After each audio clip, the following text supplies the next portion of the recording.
Assalomu alaykum, hurmatli kuzatuvchilarimiz va aziz yurtdoshlarimiz. Bizda Toshkentdan Kazan, Ufa, Perm, Orenburg yo'nalishlari bo'yicha qonuniy avtobus reyslarimiz yo'lga qo'yilgan. Bizda reys kunlarimiz haftada 2 kun, har seshanba va juma kunlari amalga oshiriladi.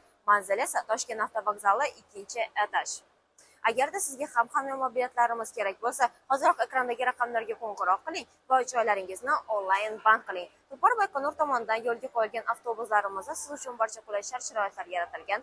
Masalan, ikkita mavsumga mos konditsionerlarimiz, qulay o'rindiqlarimiz, telefonlaringiz uchun quvvatlagichlarimiz va o'zingiz bilan siz 50 kilogramdan 60 kilogramgacha bo'lgan yuklaringizni olib kelish imkoniyatiga egasiz. Bundan tashqari bizda ijtimoiy tarmoqlarimizdan Telegram, Instagram, YouTube, Facebook kabilari faoliyat yuritib turibdi. Bemalol savollaringiz va murojaatlaringizni yozib qoldirishingiz mumkin. Yoki bo'lmasam avtobusimizni sharoitlari bilan yaqindan tanishib chiqish imkoniyatiga egasiz. Shoshiling, ekrandagi raqamlarga hoziroq qo'ng'iroq qiling va o'z joylaringizni band qiling. Tanlovda adashmang.